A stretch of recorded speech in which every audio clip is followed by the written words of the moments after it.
Who's got it better than us? Your home for the best sports coverage in Utah. You're listening to Jake Scott and Ben Anderson on 97.5 The KSL Sports Zone. Jake and Ben want to remind you to join JJ and Alex coming up Friday from 3 to 6 at Doug Smith Mitsubishi, 495 West Main Street in American Fork, just off the freeway. No one knows Mitsubishi like Doug. Let's talk a little hockey. Let's get out to the zone phone. He's an analyst for the Utah Hockey Club. You can get him online, get him on the radio, get him on your television set, and you get him right here on the Jake and Ben show. Our good friend Nick Olczyk. What's going on, Nick? What's up, boys? How we doing today? We're doing terrific. I know a lot of people have enjoyed their vacation, but if you have tuned into the Four Nations, you've absolutely been rewarded. It's been terrific. Hockey, the games have been fun. The energy is there. The pride is certainly there. Are you surprised by what we've seen so far? Because I am, in all honesty. You know, I would say yes and no. I think before the tournament got started, I think there were concerns that, is the competitiveness really going to be at a maximum level? Are these guys really going to go toe to toe? And you got, teammates in the NHL that are on different countries. And, I think of a guy like Matthew Tkachuk, who plays for the Florida Panthers and Team USA.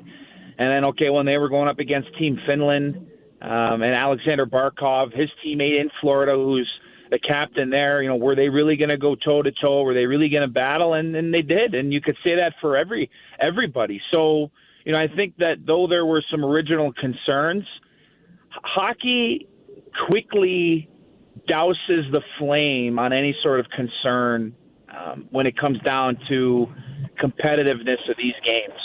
Whether it's the NHL, whether it's an international tournament, these guys play hard because there's no other choice.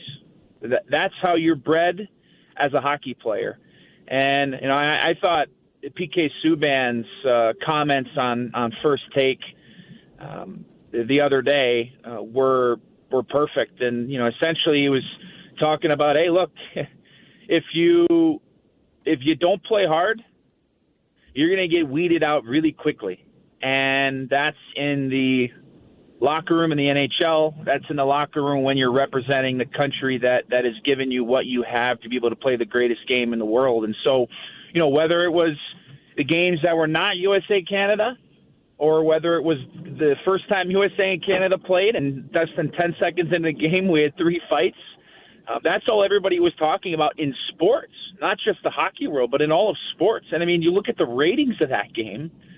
You've had over 10 million people watching at any given time in all of North America, which was a massive increase from the last time we saw international hockey play, which was quite some time ago. So, look, when you put on the country of your jersey of your country, there's no other option but to play with 100% effort, 100% dedication for your country, for the people that you're sitting next to, because there's really no other choice. And that's how you're taught as a hockey player, and I wouldn't have it any other way. So, great to see the tournament going so well so far. And tell you what, guys, tomorrow night in Boston, USA Canada for the Four Nations Championship is going to be appointment television, and you're going to want to know where you were when you watched it. But I would encourage everybody to box out the time needed to be able to watch the game.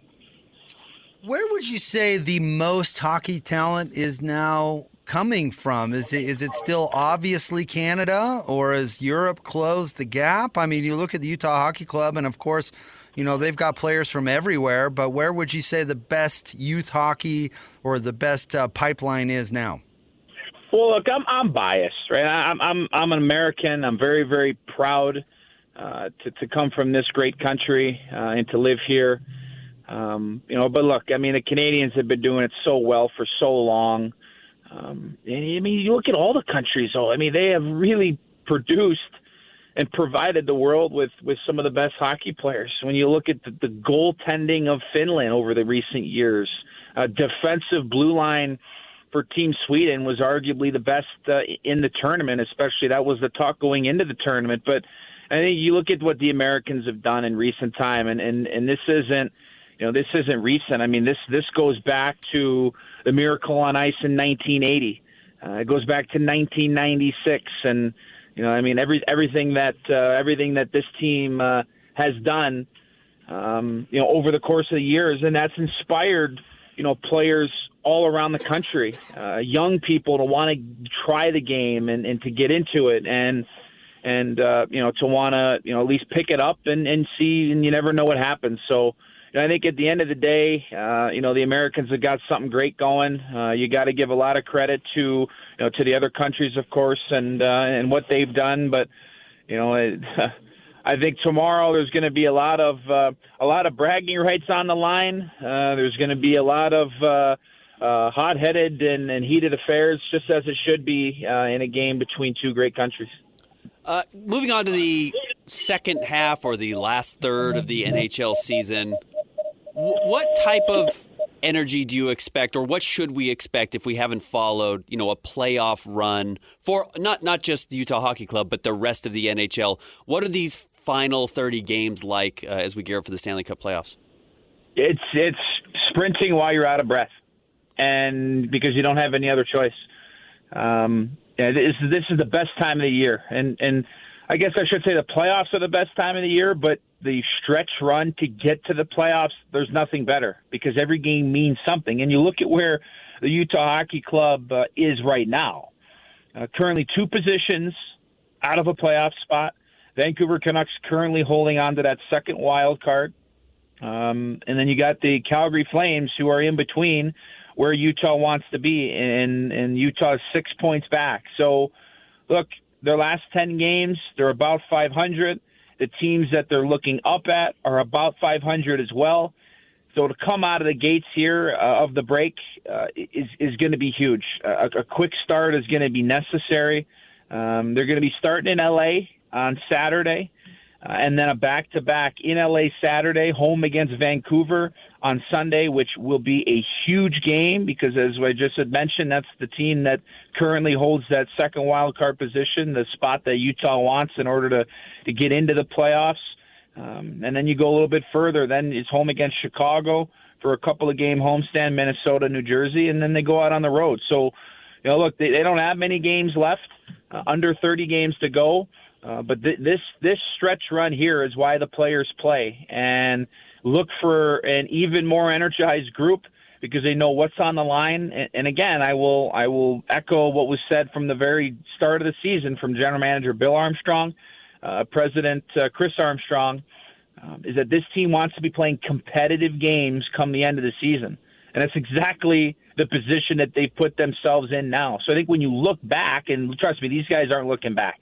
Hockey players, it's what have you done for me lately? It's okay, you had a great game. Well, what about the next game? But I think when you look back on the season, because we have the ability to do that, this team, these fans, this city should be very proud of what this team has done so far to this point. But you know that these guys have one thing in the front of their mind, and that's playing the next game in L.A., and can't wait to see these guys back on the ice. Been at the rink, was at the rink yesterday for practice, just pulling up to the rink again today for practice once again, and at least how yesterday was.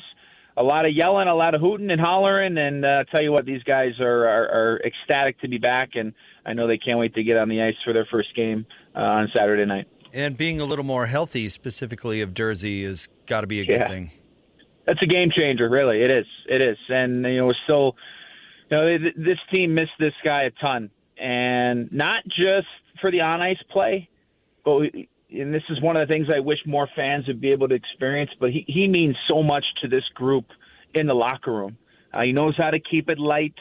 He knows how to dial it in, of course, when things need to get serious. But you need all sorts of different characters and personalities to make a great hockey team. And for what Sean's going to bring on the ice, plays in every situation. And I think, his offensive upside would lead some to believe that he is more of an offensive defenseman, and I would agree. But how he defends is not the type of defense that you'd see from just a purely offensive defenseman who's essentially trying to sacrifice defense for offense. He battles. He takes care of the front of his net. He blocks shots. He gets back to puck first. So when the opposing team dumps it in, he's not lollygagging back because he doesn't want to get hit. He's going to work hard to get to those pucks and try and help his team out in the defensive zone. So, look, he's not just going to help them on the power play, which he is. He's not just going to help them in terms of producing points, which he will. He is going to help this team in every single area, and I know everyone's very, very excited to have him back.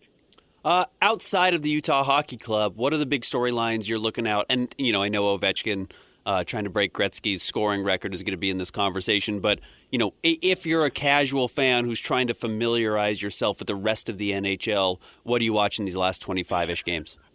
Well, there's teams that jump off the page for me that haven't made the playoffs in a while that are in the mix. I look at the Detroit Red Wings, who were so close to making it last year.